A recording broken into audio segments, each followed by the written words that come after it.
दोस्तों नमस्कार। कभी आपने सोचा है वो बुजुर्ग लोग जो अक्सर किसी पुराने बरामदे में या चौपाल पर चुपचाप बैठे रहते हैं, उनके चेहरे की मुस्कान के पीछे कितनी कहानियां छिपी होती है। आज हम आपको एक ऐसे ही इंसान से मिलवाएंगे जो कि मास्टर रघुनाथ जी हैं, जिन्होंने जिंदगी के हर दर्द को मुस्कान में छिपा लिया और जिनके आखिरी पन्ने में पूरे गांव की जिंदगी बदल दी। तो आइए सुनते हैं एक दिल छू लेने वाली कहानी जो आपको रिश्तों, उम्मीदों और माफ़ करने की ताकत का असली मतलब सिखाएगी। दोस्तों, एक गांव के किनारे पर एक पुराना सा स्कूल था। उस स्कूल के बरामदे में रोज शाम को एक बुजुर्ग आदमी बैठा करता था। उसका नाम रघुनाथ था। सफ़ेद धोती कुर्ता, सिर पर हल्की सी सफ़ेदी, आंखों में अजीब सी चमक और चेहरे पर मुस्कान।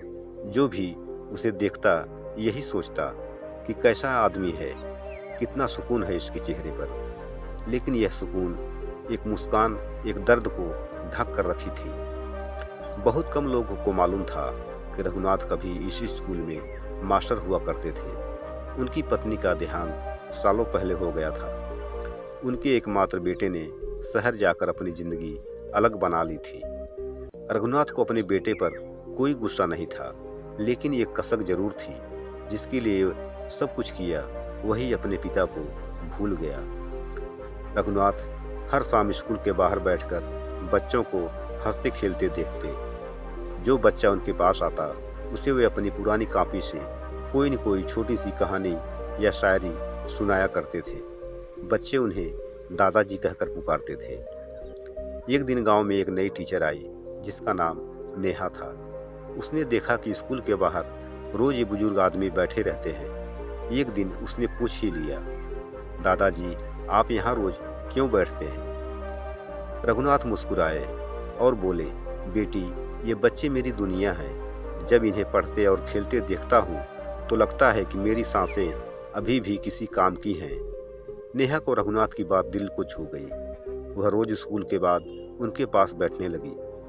धीरे धीरे उसने जाना कि रघुनाथ कभी इस स्कूल के मास्टर थे और उनके बेटे ने सालों से उनसे संपर्क नहीं किया और उनकी कोई सुध बुद्धि नहीं ली। नेहा ने कहा, आपको दुख तो होता है बेटी, लेकिन मैंने सीखा है उम्मीदें जितनी कम रखो, दुख उतना कम होता है। मैंने अपनी उम्मीदें इन बच्चों पर रख दी है।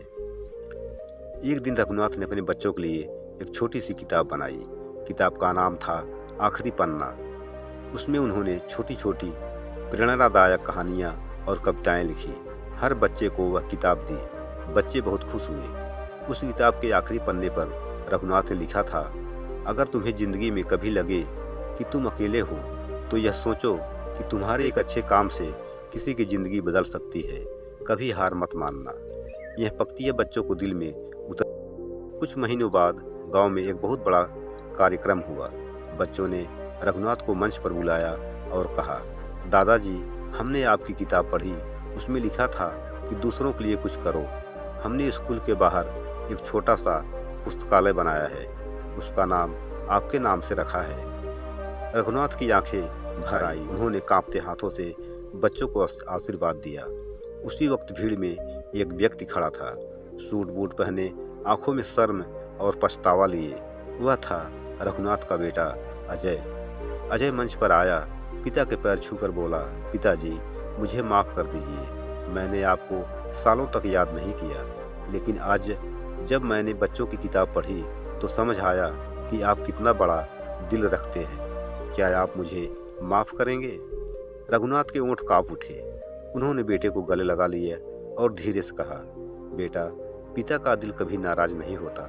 देर से सही, लेकिन तुम लौट आए, यही मेरे लिए सबसे बड़ा पुरस्कार है। उस दिन के बाद अजय ने अपने पिता को गांव से शहर ले जाने की जिद नहीं की, बल्कि उसने गांव के स्कूल को एक नया रूप देने का बीड़ा उठाया। बच्चों की पढ़ाई के लिए नए साधन जुटाए और आखिरी पन्ना किताब को हर क्लास की अनिवार्य पढ़ाई बना दिया।